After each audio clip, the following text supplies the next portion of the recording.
Hello mga kasandi, tayo ngayon na magluluto ng sinigang na tuna. At ito nga, piniprito ko muna siya ng bahagya bago natin siya isigang para mabawasan ang kanyang lansa. Siyempre ayan, yung kabila muna ang ating piniprito at papalitan natin yan.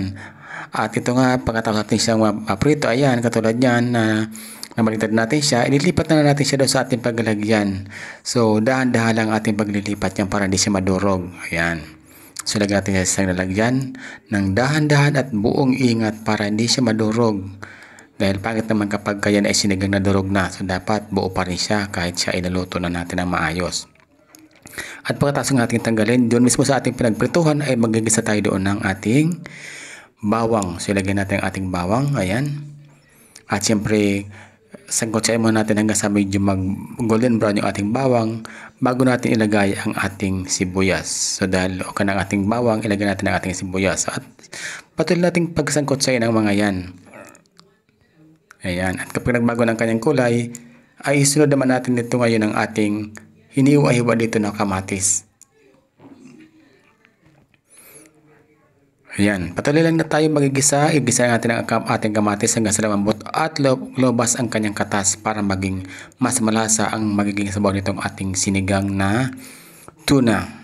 At kapag ganyan na nga na malambot na siya at nadurog ng ating kamatis, ay pwede na natin ilagay ang ating pinirito kanina na isda. Ayan, dahan-dahan lang din ang pagbabalik para hindi madurog. Ayan, ingat-ingatan natin para hindi siya magkahati-hati dyan. Mas maganda kasi kapag kabuo pa rin ang ating kakainin na maya.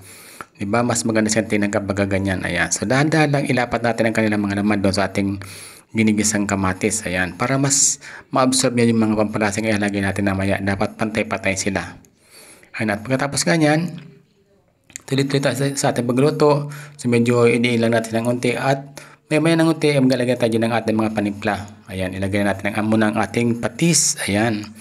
Pampalinamnam ang ating patis. Pampasarap yan sa ating niluto. Ayan, ibuhos ng konting patis. Tansyahin lamang natin na sakto lang doon sa lasa na ating gusto, yung ating ilalagay na patis. At siyempre, pagkatapos yan, maglalagay naman tayo ng ating paminta. Ayan, pamintang durog mga kapatid. Ayan, ilagay natin. Yung sakto lang din sa ating panlasa, ilalagay natin na paminta. Ayan. At pagkatapos naman yan mga kapatid, ay maglalagay tayo ngayon ng tubig. Ayan. So, nilagay ko dyan ay yung mag na katamtaman ng laki. So, tansyahin lang natin ang sabaw. Sa akin lang ay sapat lang na matagpan ng tubig yung ating isda. So, yun lang po ang ating ginawa dyan. At kung gusto niyo naman medyo marami, pwede pa rin kayo magdagdag ng sabaw dyan.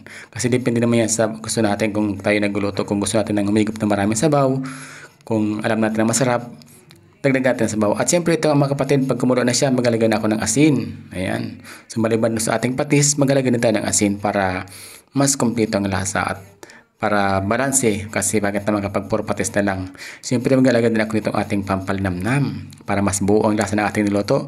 Huwag natin kalimutan malagay ng magic sarap. Ayan mga kapatid, napakasarap niyan. Sigurado mamaya, ang bango-bango niyan mamaya. So ayan. So hintayin natin para rin siyang kumulo. At kapag okay na siya, ayan, ilagay natin. Magalagay ko ang ng kalamansi. Panghuli na po itong kalamansi na ito. Pibigayin ko muna siya. So, 5 kalamansi po yan. At ito muna, pagka okay na pa ating isda, ay ilagay din po natin itong ating dahon ng pechay. So, ayan mga kapatid. So, ilagay natin siya dyan. Ikalat natin siya dyan na maluto lang siya.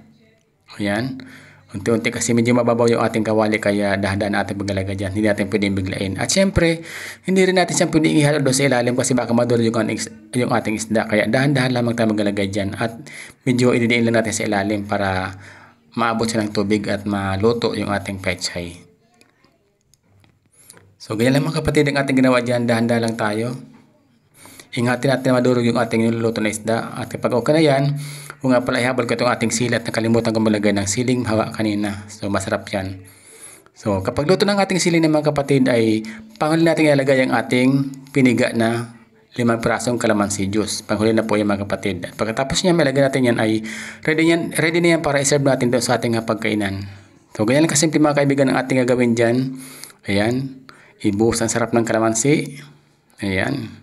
Napakasimple lang mga kapatid na pagluto pero napakasarap ng luto yung ito at siguradong hindi ito matanggihan ng aking mga anak na masilan sa pagkain. Siguradong hindi nila ito matanggihan kasi ang bango nitong ating niluto mga kaibigan.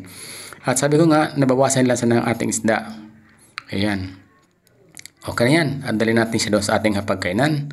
Doon tayo magkita mga kapatid. At ito na nga mga kapatid, ang napakasarap na sinigang na tuna. Yummy. Tara, kain tayo mga kapatid. Salamat sa inyong panonood.